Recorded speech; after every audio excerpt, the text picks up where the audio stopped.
Going live. You're live. Are we live? Can you hear us? Anybody here? Testing. 1, 2, 3. Can you hear me? Testing, testing, testing. Is it working? It says there's 17 people here. You're live. Hear you loud and clear. How's the sound? We're trying to do a better mic than the audio, the microphone that's built into the laptop. So we're doing a Zoom H5 here. And does it sound good? Yeah. Cool. Yes. Cool. So just to give you a general update with what's going on. So Jackson is back in Canada right now. He's finishing up his last year at film school. And so he's back there, but he's in the live chat right now with us. So if you're wanting to ask Jackson questions, he's right there. And let's see. We stopped posting for a little while because things were just kind of hectic. Right now we're on dry land. We're dry docked in Pula, Croatia. And the reason that we're dry docked is because I accidentally broke the gearbox. And so it's an old engine, yada, yada, yada. It was a lot of money to repair the gearbox, or it was a little bit more of a lot of money to just buy a whole new engine. So long story short, we're getting a whole new diesel engine, a Beta Marine 35, 40. I forgot how many horsepower it is, but we're getting a brand new Beta Marine engine, and that's what we're waiting for. But we just took a trip down to Morocco for 2 weeks and did some traveling down there. But other than that, we've been dry docked here in Pula, Croatia for a couple months now, I think. I've been working a lot on the editing and getting all the videos ready and lined up. And so we've got all sorts of Alt Living Spaces videos complete and ready to post, ready for you to view. And then also the sailing videos are coming together nicely, if I say so myself. Let's see, what other updates do we have? Once we get back on the water, right now the goal is to be back on the water by December 10th. We'll see how that goes, because every time we've set a goal to be back on the water, we're still on land. But hopefully we'll be on the water on December 10th, and then we'll pretty much start heading straight down to Greece. There's a few stops we want to make in Croatia, specifically Šibenik, because there's a river you're supposed to be able to sail up and then anchor in fresh water, and there's supposed to be a bunch of waterfalls. So we want to go there. And then there's some filming in southern Croatia that we're going to be doing. We might dip over to Italy just for a day or two in Lecce, I think that's how you say it, to do some filming there. And then from there, we'll head over to Greece, probably just kind of pretty much headed towards Athens, but with some stops in between that for filming Alt Living Spaces. There's some cool stuff down there. So from Pula, Croatia to Athens, Greece is, I think, 900 nautical miles. If we do that route, give or take. So that'll take us, well, if we're going straight, it would take us probably 8 days. But we won't be going straight. So we'll probably a week, 2 weeks. By the time we get back in the water, we'll Greece. And then from there, the plan is to be in Greece for a while, sail through Greece, hit up Turkey, possibly go up into the Black Sea, right? Yeah, the Black Sea. Maybe do that through Istanbul, maybe not. Then go to Cyprus. From Cyprus, hopefully go to Israel, and then Israel to Egypt, and then start the journey westward to the Canary Islands is the plan as of right now. But we'll see how it goes. So far, all the plans I have made have been prolonged much, they take way longer to do than initially anticipated. So we'll see how all of that goes. But that's pretty much an update to where we are now. Tara, do you have anything that I missed? I think you covered most of it. Okay, cool. Do we have any questions from the patrons? Let's see. Well, speaking of Patreon, if you want to be a patron, join us on Patreon and support the channel, support Floating Orb Productions. Oh, by the way, that's another thing that I guess I should talk about now is the channel will go through a gradual change from being named Dylan Magaster to eventually being named Floating Orb Productions. And just letting you know, so like as that changes, it'll be done in gradual steps. Probably the profile picture will be changed first and then the name. And that's so that we can create more series as a team, because now there's the three of us, me, Tara Jackson, and then we've also got managers in New York City that help us with some stuff, and we've done experiments with remote shooters with Travis, who filmed Tesla Van Life, which if you haven't seen, go ahead and go and watch that. So as we're expanding into more of an actual team production company, and the direction I want to take the channel in the future, in larger scale projects and all that, it just makes sense to make the change from my name to the company name, the production company name. So you'll be seeing a lot more Florb as the channel name. But yeah, just so you know that that's coming. If you start seeing a Floating Orb Productions, it's still this channel. We're still producing the same videos that we are right now, but just the branding will change. All right. So let's start with some questions. Sarah, did you see any that you specifically saw? We got some rolling. Jackson, consistent branding. Let's see. There's one for you, Tara. That Tara from Combi Life? It is. Yep. That's the one. Bosnia. I don't know. I don't even know where Bosnia is, honestly, like the top of my head. Do you know where Bosnia is? Just east of here. We might go there after Greece. Is it west of the Ukraine? Oh, wait. Oh, Bosnia. Oh, yeah. It's in between Croatia and Montenegro, and you guys got completely ripped off on any coastline. Yeah. I think it was all stolen by Croatia. Yeah, Bosnia. Okay. We'll see if we can, but since you guys don't have any coastline, it's like we gotta rent a vehicle to be able to get in there. Mm-hmm. Let's see. Where does the name Rod come from, and why did you choose it? Great question. So when the boat was purchased, the name was C++, and the previous owner was a coder. And so it was like a pun on coding language. And before that, I can't remember the name of the boat, but the name of the boat was already changed.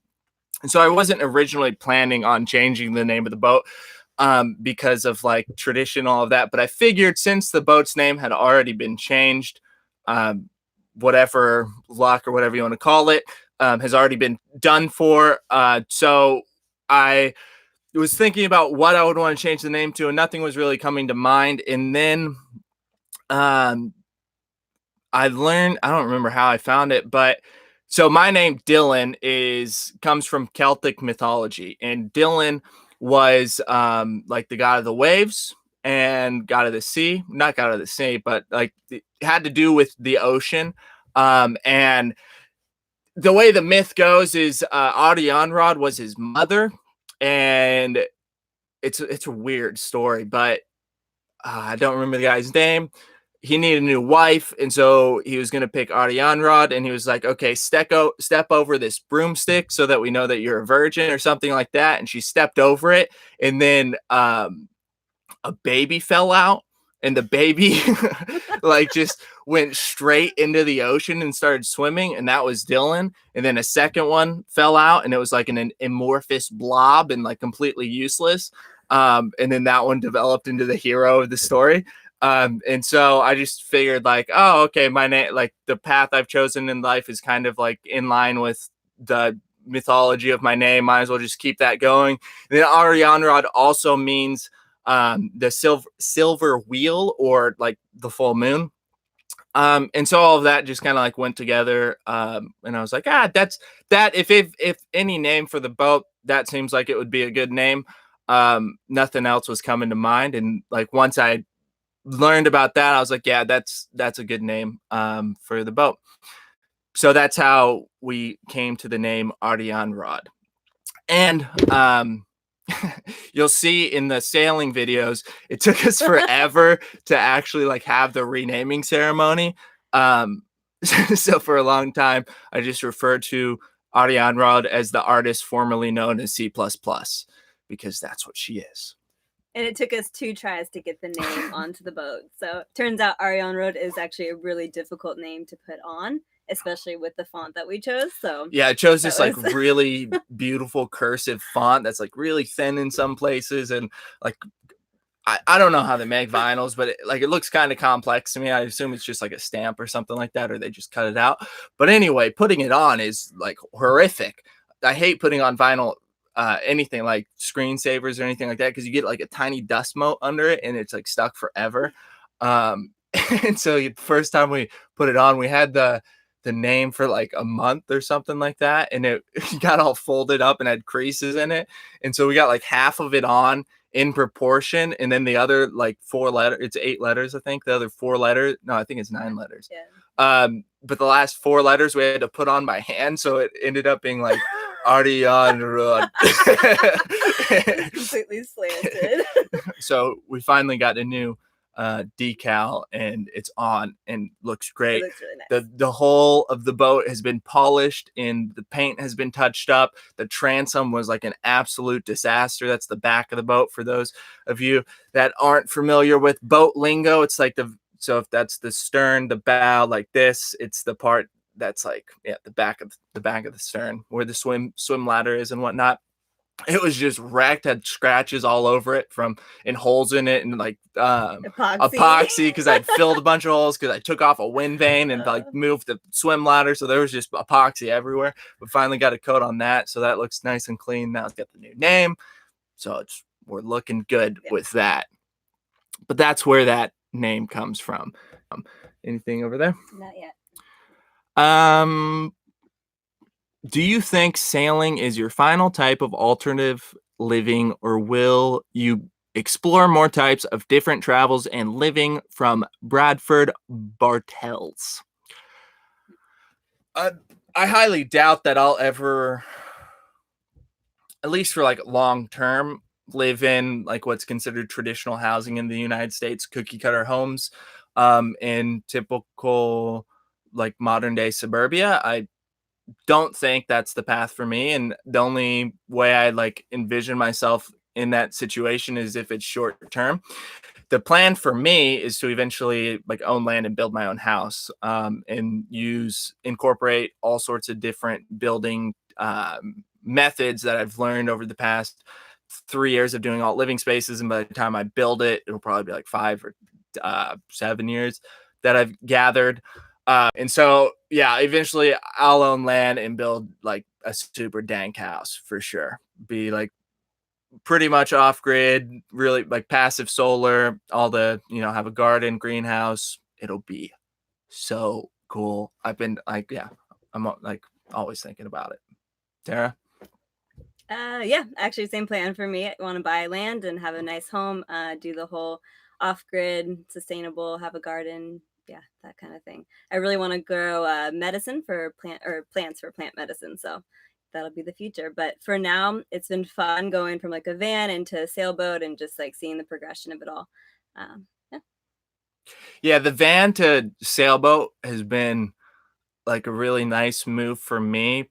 So I've been traveling full time since 2015, I think.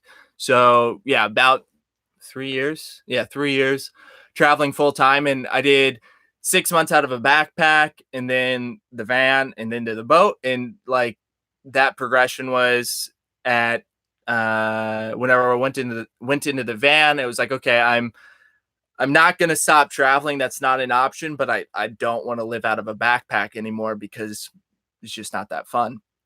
It's fun for like month, maybe. A month might be like too long for me now, living out of a backpack. But anyway, so that was the progression to the van, and then the van to the boat was kind of same thing as like I am not going to stop traveling because I don't think it's the right time for me to stop, but I'm kind of done living in a van for a while, and I also am kind of done traveling North America for a little while. I would like to go travel someplace else. And so for me, the boat was the only option for because with the boat you have so much more space. It's harder in all sorts of different ways, but what's really nice is you have this size of like an apartment that you get to move. So it's like a I don't know if it's bigger than a proper RV, like a class A RV, same size or bigger. Um, and so that allows to have like an actual home base. So that when you're moving, everything else is like variable in everyday life when we're moving because the location is different and that just adds all sorts of variables. So it's nice to have an actual home base that like we can cook food in, live in, edit in, work in, have power, have water. And so yeah, that was my progression up to the boat. And so then to me, it just seems like a natural progression to build my own house at some point. Let's see.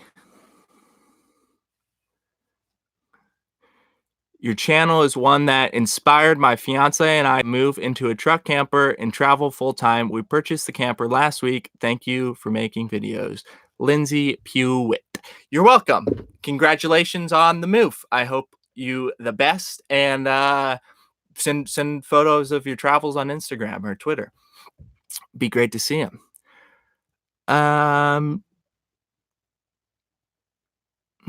Let's see. Let's scroll back and see what some of the comments have been.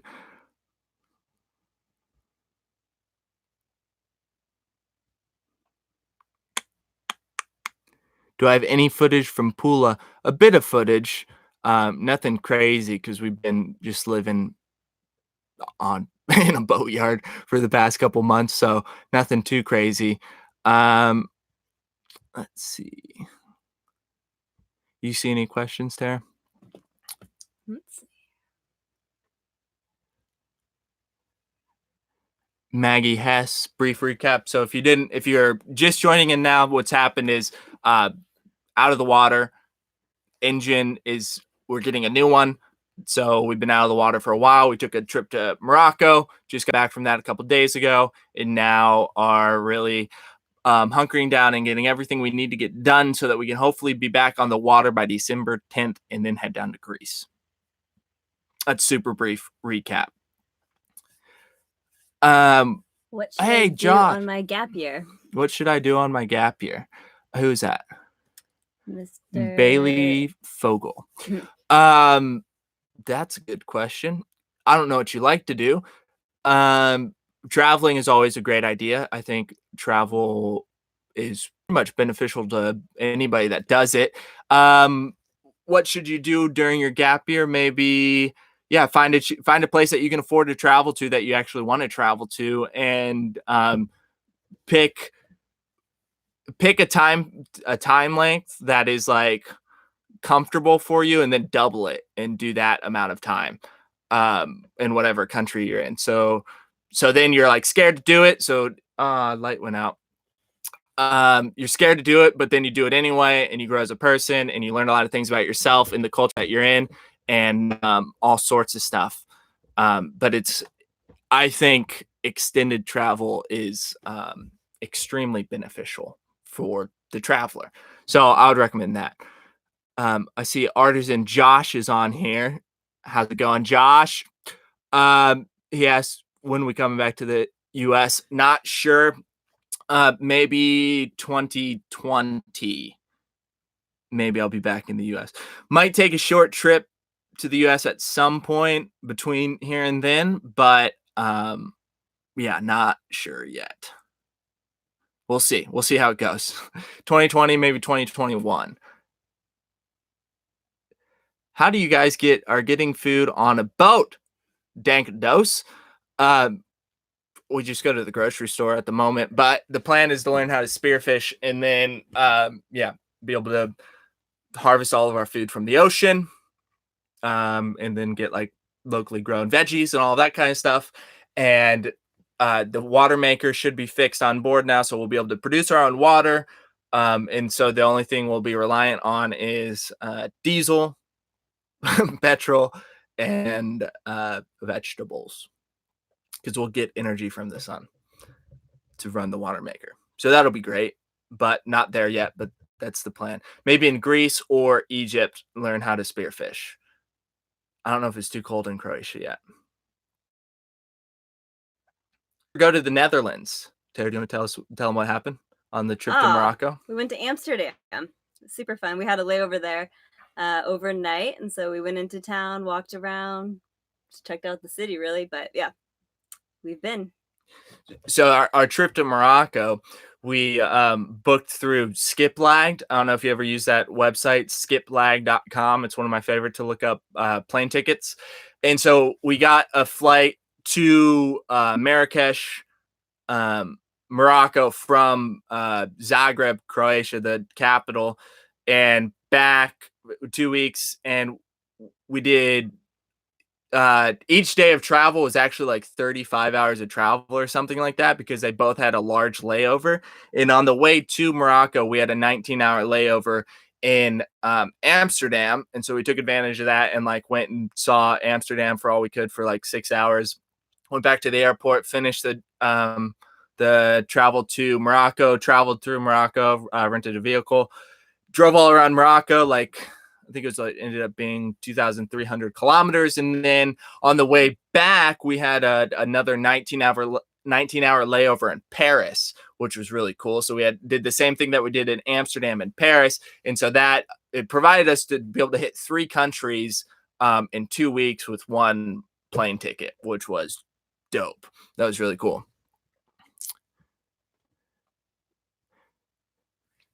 Oh, plans to visit Tara River. That was on the agenda for earlier in the year. We wanted to go river rafting, but I don't know if we're going to make it now. We'll see. Where is that? In Croatia. Where is it in Croatia? Is it in South Croatia? Southern Croatia? I think it's east, close to the mountains.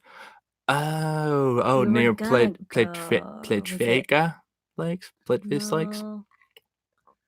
Somebody asked if we consider coming to Slovenia.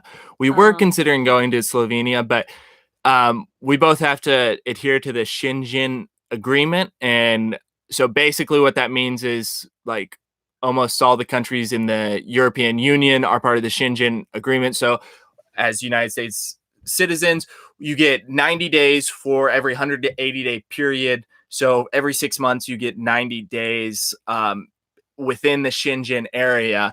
And Croatia, luckily, is part of the EU, but is not part of the Schengen agreement until it becomes effective in 2019.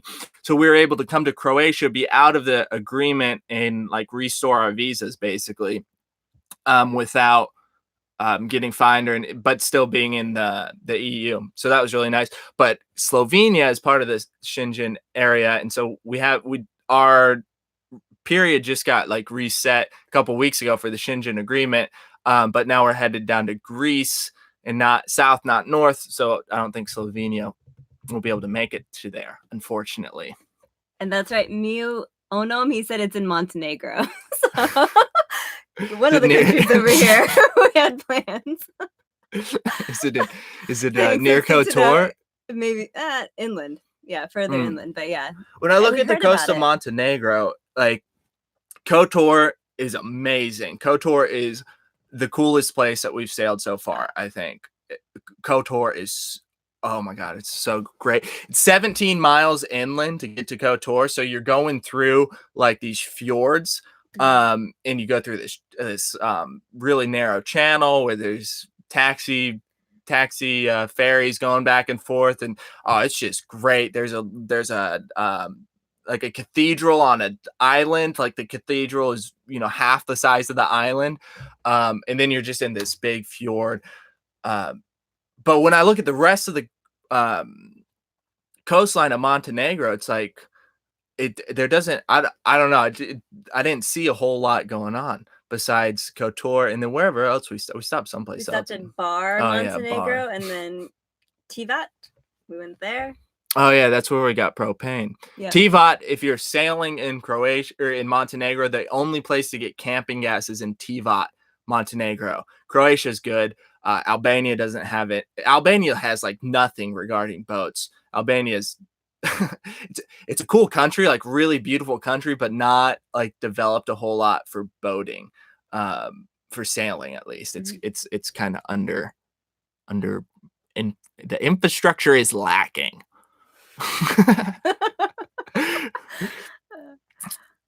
Where should I visit? I'm in northeastern U.S. Any good hiking spots nearby? I don't know which part of the U.S. like which state, but Maine's amazing. Vermont, incredible. The U.S. is just so great. Like whenever I think about my travels in the U.S., it's absolutely gorgeous.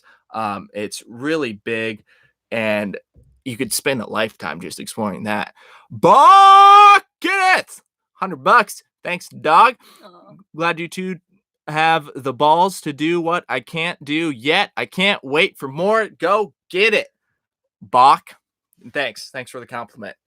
It's been a trying time in a learning period, but things, I don't know. We don't have an engine yet, but I feel like things have started to smooth out. We finally like figured out a rhythm of how to do everything. Because when we started, it was like we got the boat. It's like, okay, sail to Mallorca. Okay, now we got to get back to mainland Spain. Okay, now we got to go here.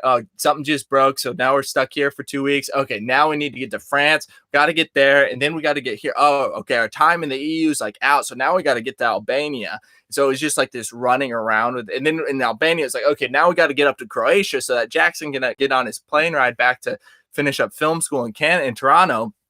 And so, and then the engine got pulled out, and now we're on land. And so we were thinking like, okay, we can finally like relax, slow down, and then it was like, oh, we're out of the water.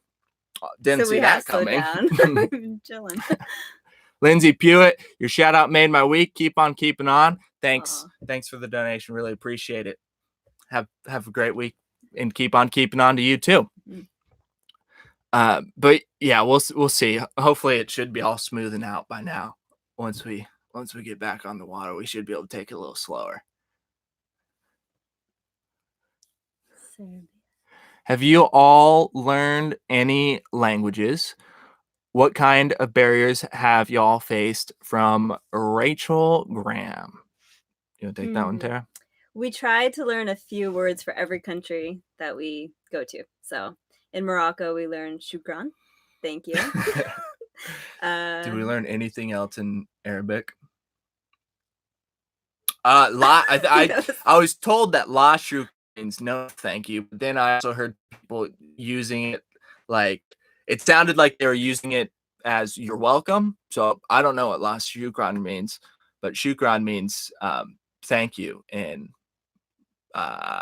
Arabic. And then Croatian, we know thank you as well. Hvala.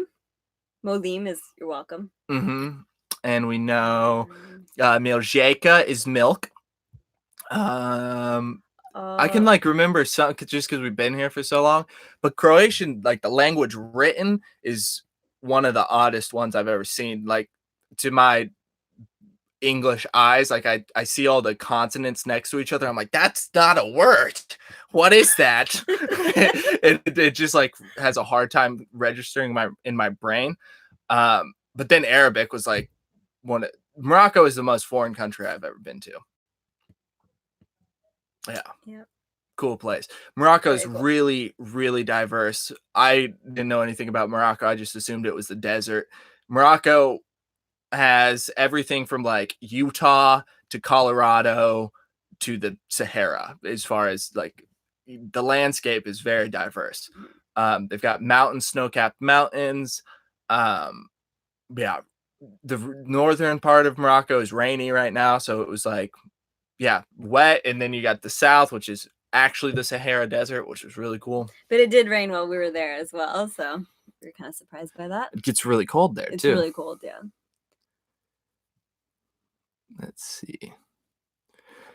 Oh, Jackson, Fellman, and Derek. That's right. Fellman and Derek. Yeah. Hi, Jackson. That one means thank you in Albanian. Is that what language they speak in Albania? Albanian? I think so. I don't remember what the money's called in Albania, but we refer to those as Fellman and Derek's. Will you go to Turkey as well? Hope to. Yeah, that's the plan. Once we're in Greece, should be really easy to make it to Turkey.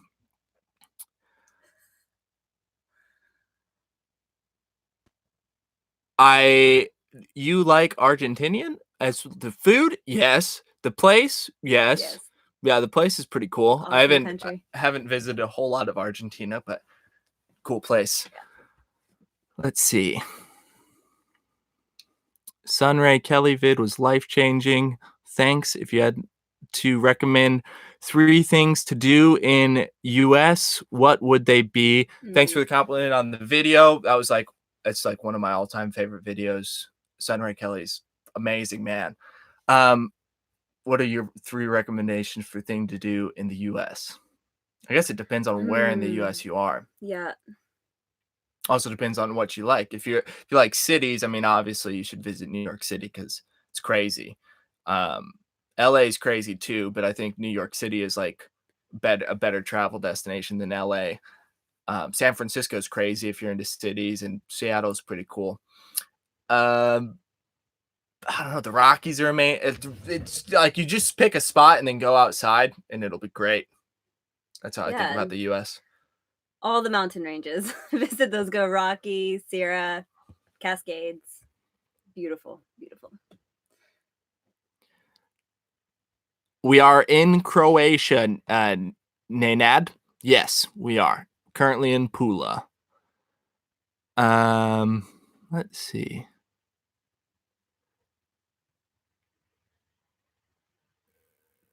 Hey, we're in Pula. We're in Pula, Croatia. Traveled from Venice to Lisbon with a little van. Thanks for inspiring me with your crazy channel. You're welcome, and thank you for going out and doing something. We got anything going on over there? The whole point of the channel is kind of to show that like people you just do things, and that's how life works. Is you just do things and you move forward and you move through life, and life unfolds itself to you. And so I think in the modern day, that people just get like wrapped up in the digital world, and then also in the routine and momentum and all of that, and then before they know it, they're like in this spot in life where they're like they've trapped themselves, maybe, and they don't have the ability to do the things that they want to do. But when you just like start actually doing things, life just like clears itself up for you when you like figure out, what's holding you back, whether it's too much whatever, like food, TV, drugs, like anything that you're doing like way too much. Like you just cut that out, fill that all that time you were spending doing that, and just replace it with doing something else that you actually want to learn how to do. You learn how to do it, and then you do it, and then you like grow as a person, and then you just do more things, and then you like if you travel, you just expand who you are as a person because you just expand the footprint that you've made on the planet, which I don't know, to me seems to like, I don't know, whenever I think about it metaphysically, it's like that's just what you do. You just like explore the globe, and then your brain expands a bit. So good on you for making the move.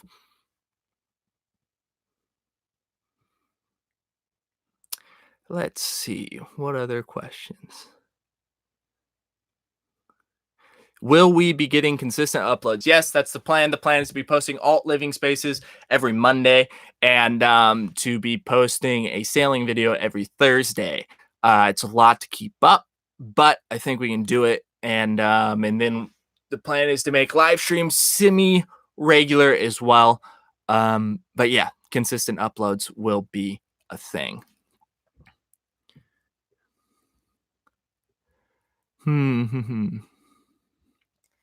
There was a question about if you keep track of where you've been on the map. What's that map? Fog? Yeah, No. Fog of the World. Yeah. Yeah, I'll pull it up right here. It's one of my favorite apps. It's one that I'm like really conflicted about because I just assume that they're selling my data because like why wouldn't they? It's probably hidden in the terms of service anyway. But like this is what my map looks like so far this year. I don't know if you can see that, but that's Europe here. So that's been our venture. That's Norway at the top, that's Morocco at the bottom, that's Spain with the big circle, and then that's our sailing all the way to where we are now in Croatia. And then it's also got all my travels did my phone just freeze? In the US as well. So that's the west coast of the US, the place I've by far explored the most. So it just tracks like all of your movement, your GPS movement, and it like turns it into this fun little game where you go up levels and yada yada, get badges and all. I just care about the actual map because I think it looks cool. But that's how I track my travels, and I'm totally conflicted about it because it kills the battery, which isn't that big of a deal because I can just always charge my phone. I'm always close to a charger. But I just assume they're selling my data, which I don't know what to do about that because I assume Google's doing it too. So I don't think there's any way around it. But I just don't worry about that. And I just get the cool map. But yeah, Fog of the World is the one that I use. And it's actually pretty amazing and like mind-boggling that Dylan, you've only been to what 0.00, like Yeah. Yeah, nothing compared to how big the world is. Although you feel like you see a lot of places, it's just there's so much to explore. Yeah, so when I look at this map, like I'm pretty proud of it because it looks like I've covered like a ton of ground and been to a lot of places.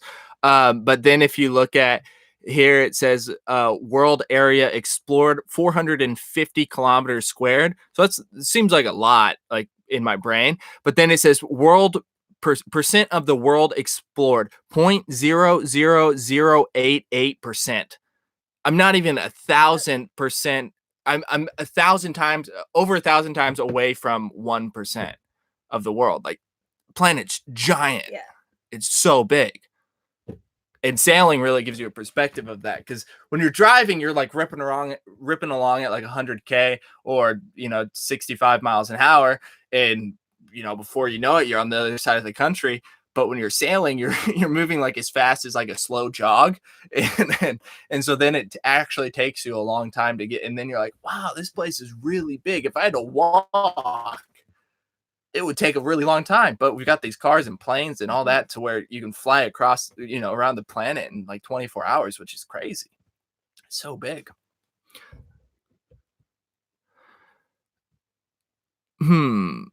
What app is that? The app was called Fog of the World. I think it's like 7. When I bought it, it was like $8, I think. Hey, indie projects, how's it going? Good to see you. Glad you're here. How's it going with you? What's new? What projects are you working on? How do you get Wi-Fi on the boat? We use a hotspot with local SIM cards. I was using T-Mobile's unlimited international data package, and then they banned me from it for using too much data, which makes 0 sense. And I don't understand how it's even legal, but they just hide it in their terms of service and say that if you use more than 50% roaming, then you're unlimited. It's a totally limited to 50% of how much you use. And if you use more, they will just ban you. So that's what they did to me. So now we just use local SIMs. But that's I've looked in a few different methods for getting like constant Wi-Fi on the boat, but local SIMs is like the only affordable option. Yeah, that's how we do it. Where did it go? Can you make for traveling in van-like photographer? I assume what that question means is, can you like turn traveling in a van? Can you like make that your job as a photographer? I assume that's what that means. And totally, people do it all the time. It just depends on like how you decide to do it. Whenever I started traveling with the backpack, and the photography I did was trading, and so I would trade hostels photos of their hostel for a place to stay. And yeah, completely undervalued for that for a very long time, but it was the only way I could do it because I had no money. So yeah, it's just like you have to work really hard, get really good, be brutally honest with yourself about your work, and just the goal is to get better. And so know that the longer you do it, the better you're going to get. And don't be upset for not being good, but also don't conflate yourself and tell yourself that it's good whenever it's not, because that's a big mistake.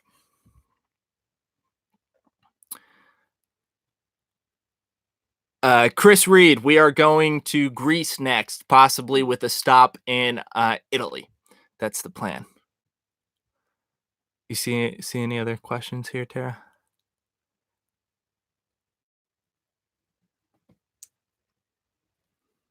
Let's see.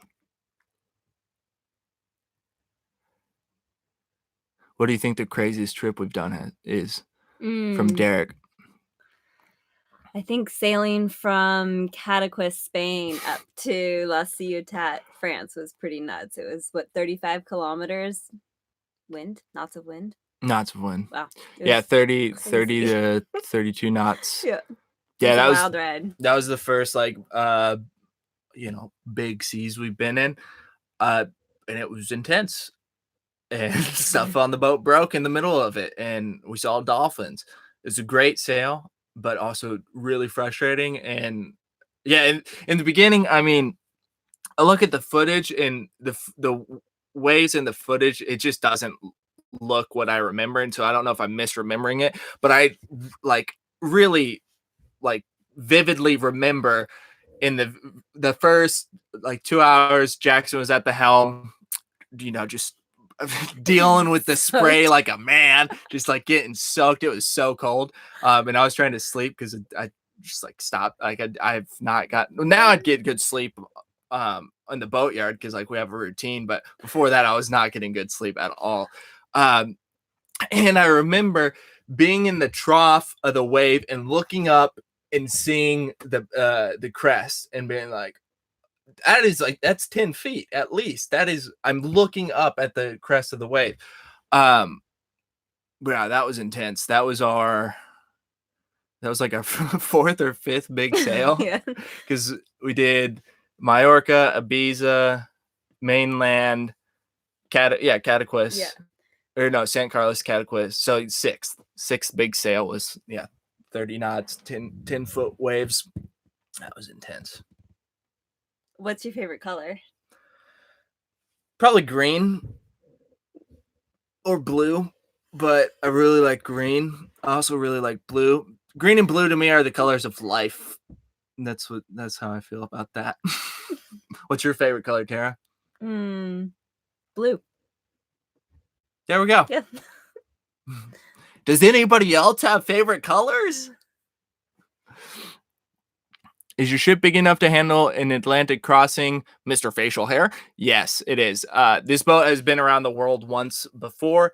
Not Andre, the previous owner, but the owner before Andre was a couple, and they sailed around the world with this boat. Then they got pregnant and sold the boat, and then Andre sailed the Caribbean for a while. I don't remember how long. And then he sailed from the Caribbean to the Mediterranean. So he went up the East Coast across, I think he said it was 21 days or something. He followed a hurricane.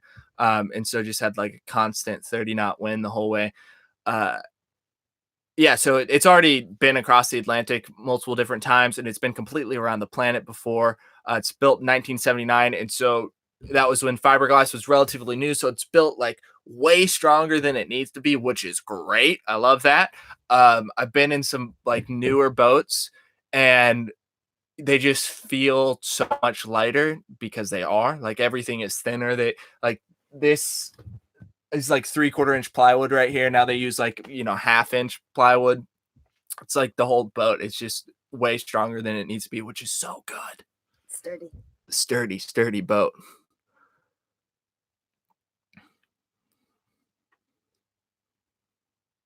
Does the toilet go down to sea? Yes, it is. I mean, there's that's a tank just how it as works. well. Yeah, there's a tank. But we've been using. You fill up the tank, then you pump it all out into the sea. Once you're 5 miles off the coast, I think, and that's legal, and that's completely fine to me. It's like organic matter, the fish food. Fish love shit. They do. They go crazy for it. Organic. Organic, fair trade, locally grown, locally sourced. What about Africa? Do you want to visit the south, like Namibia, Mozambique, Madagascar? Yes, Tanzania. Yeah, absolutely. With my current projection, I think I have that set for somewhere around 2024. I don't know though, but yeah, definitely want to go to Southern Africa. Yeah, Madagascar is pretty high on my list of things to do in life. I want to see a lemur. I really want to get into wildlife filmmaking, but that is like a realm that is so confusing for me how to figure out how to do it. I assume you just like go out and find animals and film them, but I don't understand the whole method of like finding animals. Like besides like Really though, yeah. Yeah, like where do you find a leopard at? Yeah. Or I mean, I guess like I guess you just have to go to really exotic locations, but Italy for Christmas or New Year. The hope is to be in Greece by New Year, maybe even by Christmas. But like I said, we'll see how it goes. Tara, do you ever get seasick? I did on our first trip. Dylan did too, though. I did too. Yeah. We both, yeah. That was a rough time, but ever since then, I feel like we've actually been doing pretty well. We got used to it pretty quickly. So. Yeah, I chundered on the first sail. Tara did. Jackson did not. made the whole 5 months without throwing up. Yeah. So, and once, like, I don't know, you just kind of get used to it. You adapt really quick. That's what humans are. We just adapt really fast to things. Easiest food to prepare on the boat? Eggs. Oh, yeah, definitely. Eggs. Yeah, we do just onions and celery and scrambled eggs, and it's delicious. I absolutely love it. We look forward to it every morning. Luke, Pack, what places would you recommend to avoid? Know where we've been so far. Do you think? I don't think I've had a negative, like a big enough negative experience to like completely like tell people to avoid a place.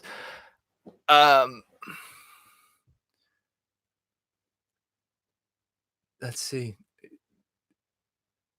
Yeah, the only place that we had any issues with like theft was in southern Montenegro, but that was like I don't think that was like common of the town. It was just as we were leaving the boat, we saw these guys and I was like, they don't look like they're up to any good. And then sure enough, we got back and the boat had been messed with. So I assume it was them, but that's just assuming. Do I believe in Bitcoin? I use it. I mean, I have it. I don't like use it regularly. I'll put my wallet in the description, and if you want to send me Bitcoin, you totally can. But I don't know if it's going anywhere. I don't really. I would like to think it would. I think there's a lot of great things about blockchain and the use of being able to transfer money across the world with like pretty much no fees, but it's too slow at the moment. Like it takes us like 7 minutes to do a transaction, opposed to Visa does like 7 million transactions a minute or something crazy like that. So I don't know. Where are you going to be in 2019?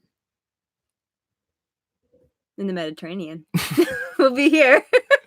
Let's see, going up to hopefully Turkey, Greece, Israel, Jordan, down through North Africa, along the coast there. Yeah, I'd probably just spend some time in this area and then cross the Atlantic in the winter of 2019. That's the plan. Maybe go back to the northern side of the Mediterranean, but maybe not. I don't know. We'll see how. It's just everything. You just never know. No, you don't. Did you always want a boat, or did you think maybe a catamaran would do the job? Martin Wallace. I mean, catamarans are generally more expensive than monohulls. So this is the monohull because it's got one hull. A catamaran has two hulls. Catamarans are faster than monohulls by like a lot, which would be cool. They also have way more space, but there's arguments to say that they're more dangerous in some ways, especially in like really really rough weather.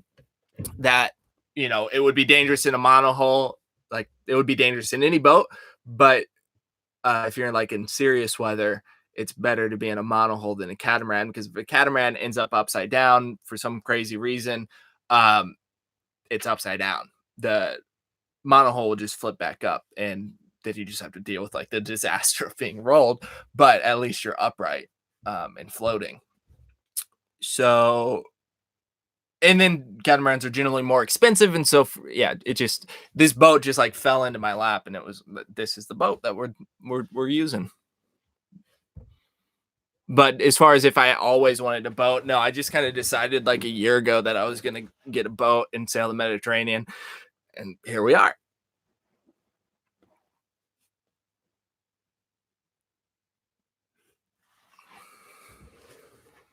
We're coming in closer. So we can see. See the comments.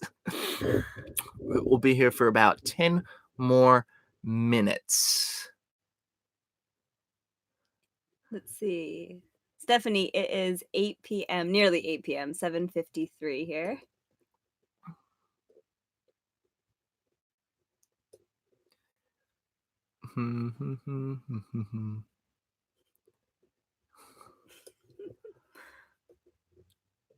Let's see. Tomislav, we're in Pula. You're in Split. That's where the engine's coming from. Beta Marine, we're purchasing it from Split. Should be delivered here soon. And then we can install it and get back on the water.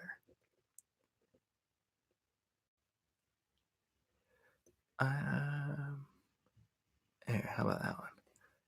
Do you ever go stir crazy on the boat? Yes. Oh, stop it. Do you ever go stir crazy on the boat? Tara? Let's see. Yeah, I guess there have been some moments, especially here in Pula. We've been sitting here for a while, and there have been, days where I'm like, we just need to go for a walk, which is nice that we're able to here. We're able to get off and walk around. So, but when we've been out sailing and like we're pretty much moving every day, so there's not enough time to go crazy. It's all good. Yeah, I just try to stay busy, try to stay active. Anytime you feel stir crazy, what really works for me is exercising. That fixes it pretty much right away. Maria, have you ever been to Russia? Would you like to explore it? Yes. We thought about going to Russia instead of Morocco, but we need to get a visa for it. So We have not been to Russia though. we haven't been, but I would love to go. I want to do the Trans-Siberian.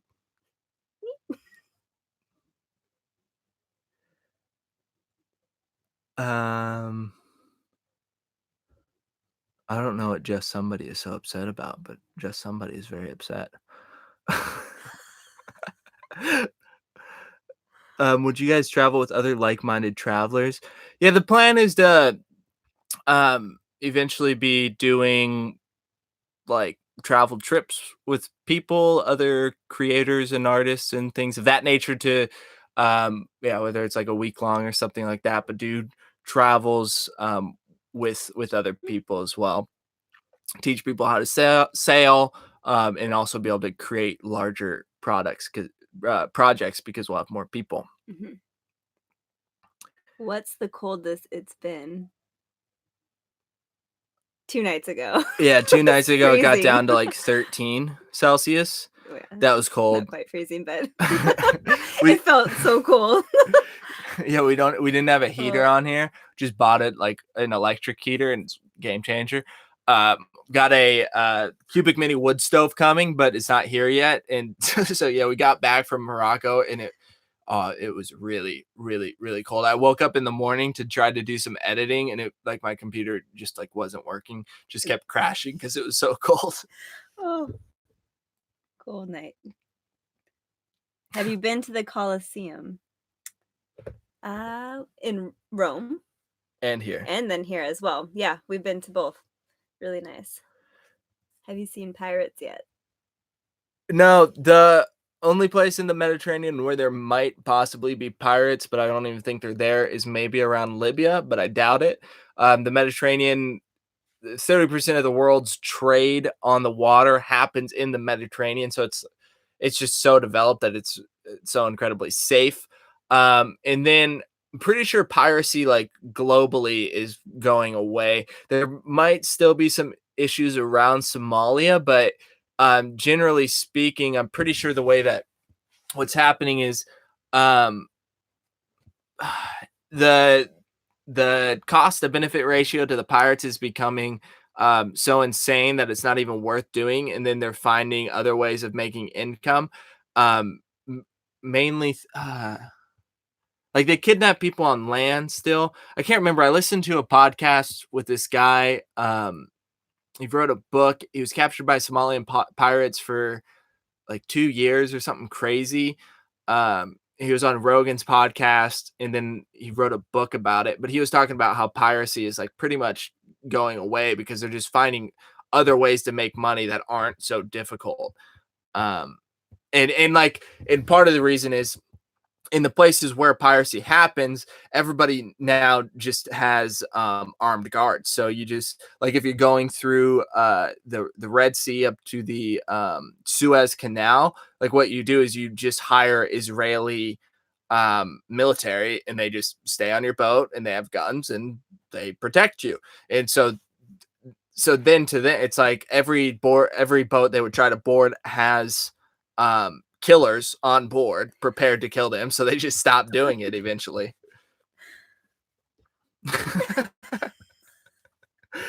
Piracy. Let's see. What else do we have here?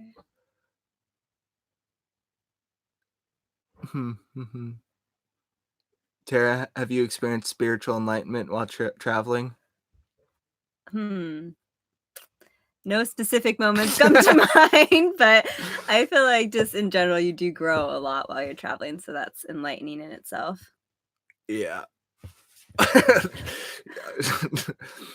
Spiritual enlightenment. I don't know. I don't know about it. And the people that talk about it, I always am skeptical of. Not that people don't experience it, but the people that like really broadcast it can make me go, maybe you're not legit. But no, nothing insane. Martin Wallace, what is the ideal cruise size? Is 5 too much? I think 5 would be quite a bit, but if it was like a temporary week long, people coming out would be good. But with 3, even 3 is pretty solid. 4 might be okay as well. I think 3 or 4 is like, yeah, perfect for this boat. 5 would be a lot, but yeah, for like if it was 7 days, I think we could handle it, and then have like 2 or 3 weeks where it's not 5 to like recoup. But I think it's all doable. Like we can sleep 1, 2, like if we wanted to go crazy, we could sleep 7 or 8, but comfortably we could sleep 6. But 6 people on this boat would be a lot. 5 is pushing it, but I think 5 would work.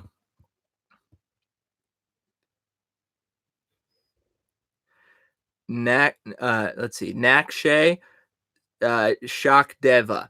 I'm 16 and I want to travel the world. What suggestions would you give me? Just do it. Just figure out how to do it and do it. Find a place that you want to go, and then go there, and then find another place you want to go, and then go there, and that's how it works. So you just do it.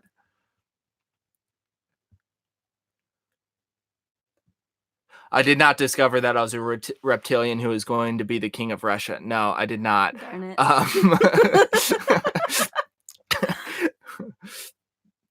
I met a guy in Ashland, Oregon, who was telling me that he was talking about his past lives and all like some crazy stuff hippies talk about, and was telling me about how he's going to be I don't know if it was King of Russia, but it was something really similar. And I was like looking at this dude, and I'm like, I'm not trying to be judgmental, but in my brain, I'm like, dude, I doubt it. You kind of look like a bum. But I don't know. That was not my spiritual enlightenment, but it was his. Hmm. So we'll see. Maybe the last laugh will be on me.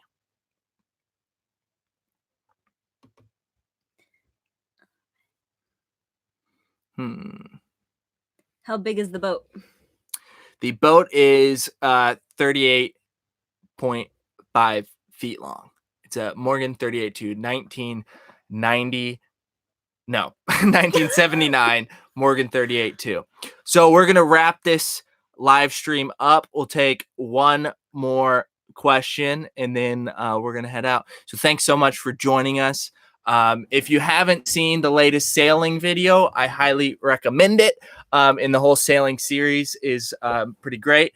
But the one we just posted it on Thursday. Go check it out if you haven't seen that. Also go watch Tesla Van Life. If you like any of the videos, share them with your friends because that's the best way to support the channel. If you really love what we're doing, consider supporting on Patreon. Link is in the description. But if you just love what we're producing but don't want to do that, share it with a friend because that's like the next best thing you can do. What's the last question, Tara? Oh, about the quarter bursts. We should answer that. What's the question? Do we have quarter bursts, and if are they comfortable? We have, yeah. So we have one quarter berth, and then where we're sitting right now breaks down into a double berth. There's a single berth we're on the port side right now. There's a starboard side single berth. There's also another like really small berth just starboard of the starboard berth that somebody could sleep in, but we keep gearing it. And then we have the forecastle, which is another double berth. So we have double berth, single berth, quarter berth. And they're all comfortable. Yeah, the cushions are Super nice. All right. Unless there's a one steaming question over there that you see, Tara. Hey, Tara, just keep smiling. That's how we're end it. All right. Thanks for joining. Go check out the other videos and subscribe if you haven't already. All right. Big love. Peace out. Bye. Bye.